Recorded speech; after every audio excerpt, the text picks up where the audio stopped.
जय श्रीमन नारायण। ए पर जे टिप्पणी हम करे जा रहल बा रामानुजदास श्रीमान गट्टू वेणुगोपाल स्वामी जी के द्वारा दिहल गयल बा। अध्याय 11 विश्वरूप संदर्शन योग श्लोक 12। दिवि सूर्य सहस्रस्य भवेत् युगपत् उत्थिता यदि भाः सदृशी सा स्यात् भासस्तस्य महात्मनः। ओम। गीताचार्य श्री कृष्ण परमात्मा अर्जुन समेत हमनी सबके विश्वरूप संदर्शन योग सिखा रहल बानी। ई क्रम में संजय धृतराष्ट्र से कह रहल बाड़न कि हे राजा धृतराष्ट्र, अगर एक साथ आकाश में हजारन सूर्य के उदय होखे ता ओ हजारन सूर्यन के चमक मिलके श्री कृष्ण परमात्मा के ब्रह्मांडी रूप में चमक के बराबर ना होई। ई तरह से संजय धृतराष्ट्र के आपन सार्वभौमिक रूप में श्री कृष्ण परमात्मा के अविनाशी और अकल्पनीय तेजस्विता के आनंद पूर्वक से बखान कर रहल बाड़े।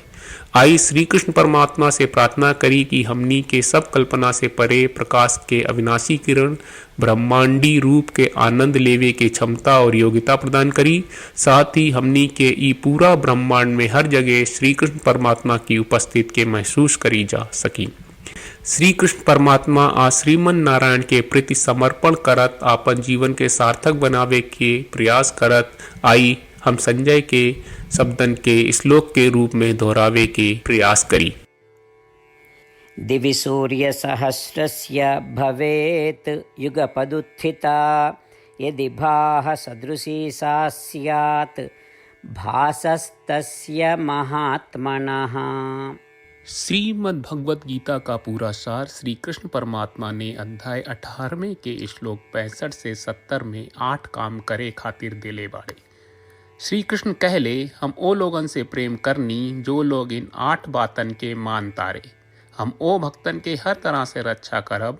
श्री कृष्ण परमात्मा के द्वारा बोलल गईल संपूर्ण भगवत गीता सुनला के बाद अर्जुन कहले करिष्ये वचनम त्वा, जेके मतलब बा कृष्ण मैं वही करब जौन आप कही। यही कारण बा श्री कृष्ण अर्जुन के हर तरह के सफलता आ विजय प्रदान करेले। आई परमात्मा के आपन व्रत देई कि हमनी के ये 8 गौ कर्म के पालन करी जा। ई वचन परमात्मा के देवे से बड़न कौनो पूजा तपस्या यज्ञ नहीं। हम 8 प्रण कहब जौन हमनी के करे के चाहिए। आप सब कृपया इन्हन के आपन दिमाग और दिल में सोची। श्री कृष्ण के आपन वचन देवे के ई तरीका में हमनी सबकी कल्पना करे के चाहिए कि श्री कृष्ण का चेहरा खुशी से चमकत बा और खुशी के एहसास करत बा। जय श्रीमन नारायण। यहाँ हमनी के 8 वादा बा। हमनी के पहला वादा, हे श्रीमन नारायण, आपका निर्देश के मुताबिक हम हमेशा तोहार ध्यान करब और तोहार बारे में सोचब। हमनी के दूसर वादा, हे श्रीमन नारायण, आपका सलाह का अनुसार हम हमेशा आपका भक्त रहब। हमनी के तीसर वादा, हे श्रीमन नारायण, हम आपन सब काम तोहरा सेवा के रूप में और तोहरा संतुष्टि खातिर करब। हमनी के चौथा वादा, हे श्रीमन नारायण, जैस की आप माने के कहले रहलू, हमरा बहुत विश्वास बा कि हम आपके होई और हम हमेशा आपन दोनों हाथ जोड़ के आपके नमस्कार करब और आपकी पूजा करब। हमनी के पांचवा वादा, हे श्रीमन नारायण, हमरा के तोरा बात माम एकम शरणम ब्रज 1866 याद कहले, जहां आप हमरा के आपन का अर्पित करे का कहा। श्रीमन नारायण, मैं हमेशा तोहरे शरण में रहब।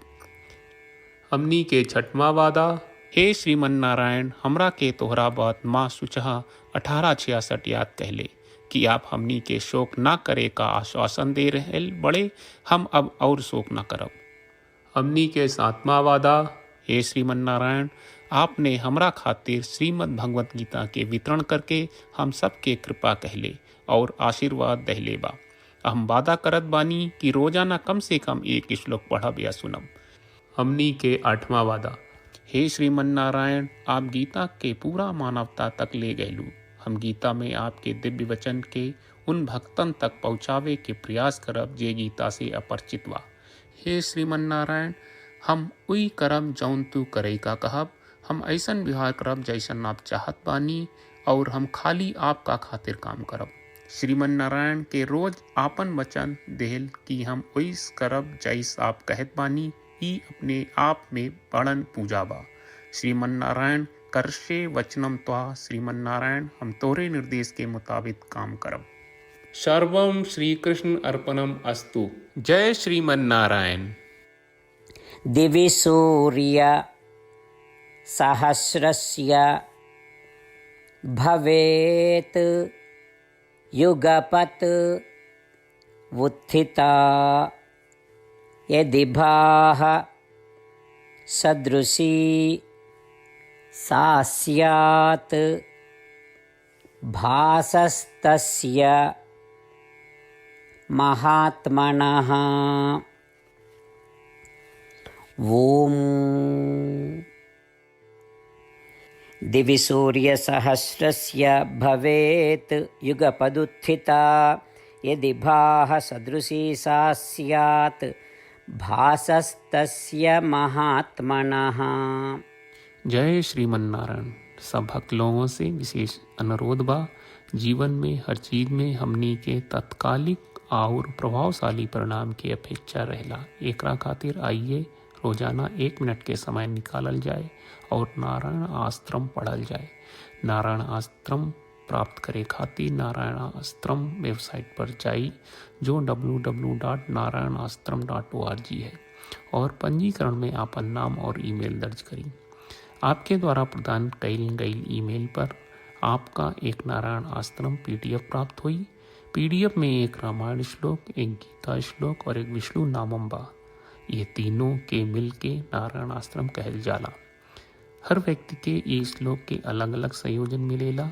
जब हर कोई 24,000 भक्तन के साथ रोजाना आपन नारायण आश्रम पढ़त आ सुनत बा, ता हर दिन संपूर्ण रामायण का 1 दौर, श्रीमद् भगवत गीता पारायण के 33 दौर और श्री विष्णु सहस्त्रनाम स्तोत्र पारायण के 24 दौर प्रतिदिन पूरा होएला। ई एक बहुत ही उल्लेखनीय और विलक्षण परिणाम बा, जौन हर एक दिन ऐस करे से निकलेला। ई कारण बा कि आप और आपके परिवार के सदस्य तुरते जाके आपन नारायण आश्रम प्राप्त करी। जय श्रीमन नारायण।